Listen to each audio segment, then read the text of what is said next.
شروع اللہ کے نام سے جو بڑا مہربان نہایت رحم والا ہے۔ مومنو، کسی بات کے جواب میں خدا اور اس کے رسول سے پہلے نہ بول اٹھا کرو، اور خدا سے ڈرتے رہو، بے شک خدا سنتا جانتا ہے۔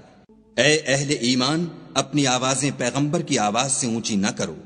اور جس طرح آپس میں ایک دوسرے سے زور سے بولتے ہو اس طرح ان کے روبرو زور سے نہ بولا کرو، ایسا نہ ہو کہ تمہارے اعمال ضائع ہو جائیں اور تم کو خبر بھی نہ ہو۔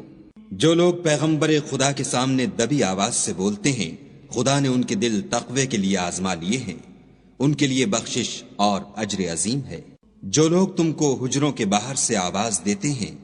ان میں اکثر بے عقل ہیں، اور اگر وہ صبر کیے رہتے یہاں تک کہ تم خود نکل کر ان کے پاس آتے تو یہ ان کے لیے بہتر تھا، اور خدا تو بخشنے والا مہربان ہے۔ مومنو، اگر کوئی بد کردار تمہارے پاس کوئی خبر لے کر آئے تو خوب تحقیق کر لیا کرو، مبادا کہ کسی قوم کو نادانی سے نقصان پہنچا دو، پھر تم کو اپنے کیے پر نادم ہونا پڑے۔ اور جان رکھو کہ تم میں خدا کے پیغمبر ہیں، اگر بہت سی باتوں میں وہ تمہارا کہا مان لیا کریں تو تم مشکل میں پڑ جاؤ، لیکن خدا نے تم کو ایمان عزیز بنا دیا اور اس کو تمہارے دلوں میں سجا دیا، اور کفر اور گناہ اور نافرمانی سے تم کو بیزار کر دیا، یہی لوگ راہ ہدایت پر ہیں، یعنی خدا کے فضل اور احسان سے، اور خدا جاننے والا اور حکمت والا ہے۔ اور اگر مومنوں میں سے کوئی دو فریق آپس میں لڑ پڑیں تو ان میں صلح کرا دو، اور اگر ایک فریق دوسرے پر زیادتی کرے تو زیادتی کرنے والے سے لڑو یہاں تک کہ وہ خدا کے حکم کی طرف رجوع لائے۔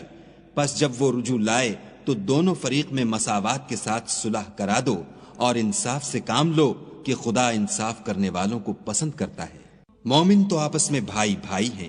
تو اپنے دو بھائیوں میں صلح کرا دیا کرو، اور خدا سے ڈرتے رہو تاکہ تم پر رحمت کی جائے۔ مومنو، کوئی قوم کسی قوم سے تمسخر نہ کرے، ممکن ہے کہ وہ لوگ ان سے بہتر ہوں، اور نہ عورتیں عورتوں سے تمسخر کریں، ممکن ہے کہ وہ ان سے اچھی ہوں۔ اور اپنے مومن بھائی کو عیب نہ لگاؤ، اور نہ ایک دوسرے کا برا نام رکھو، ایمان لانے کے بعد برا نام رکھنا گناہ ہے، اور جو توبہ نہ کریں وہ ظالم ہیں۔ اے اہل ایمان، بہت گمان کرنے سے احتراز کرو کہ بعض گمان گناہ ہیں، اور ایک دوسرے کے حال کا تجسس نہ کیا کرو، اور نہ کوئی کسی کی غیبت کرے۔ کیا تم میں سے کوئی اس بات کو پسند کرے گا کہ اپنے مرے ہوئے بھائی کا گوشت کھائے؟ اس سے تو تم ضرور نفرت کرو گے، تو غیبت نہ کرو، اور خدا کا ڈر رکھو، بے شک خدا توبہ قبول کرنے والا مہربان ہے۔ لوگو، ہم نے تم کو ایک مرد اور ایک عورت سے پیدا کیا، اور تمہاری قومیں اور قبیلے بنائے تاکہ ایک دوسرے کو شناخت کرو، اور خدا کے نزدیک تم میں زیادہ عزت والا وہ ہے جو زیادہ پرہیزگار ہے۔ بے شک خدا سب کچھ جاننے والا اور سب سے خبردار ہے۔ دیہاتی کہتے ہیں کہ ہم ایمان لے آئے، کہہ دو کہ تم ایمان نہیں لائے، بلکہ یوں کہو کہ ہم اسلام لائے ہیں، اور ایمان تو ہنوز تمہارے دلوں میں داخل ہی نہیں ہوا، اور اگر تم خدا اور اس کے رسول کی فرما برداری کرو گے تو خدا تمہارے اعمال میں سے کچھ کم نہیں کرے گا،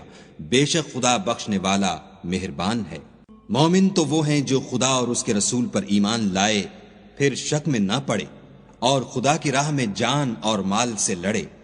یہی لوگ ایمان کے سچے ہیں۔ ان سے کہو، کیا تم خدا کو اپنی دینداری جتلاتے ہو؟ اور خدا تو آسمانوں اور زمین کے سب چیزوں سے واقف ہے، اور خدا ہر شے کو جانتا ہے۔ یہ لوگ تم پر احسان رکھتے ہیں کہ مسلمان ہو گئے ہیں،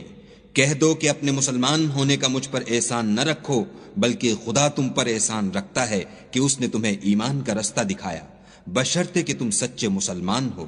بے شک خدا آسمانوں اور زمین کی پوشیدہ باتوں کو جانتا ہے، اور جو کچھ تم کرتے ہو اسے دیکھتا ہے۔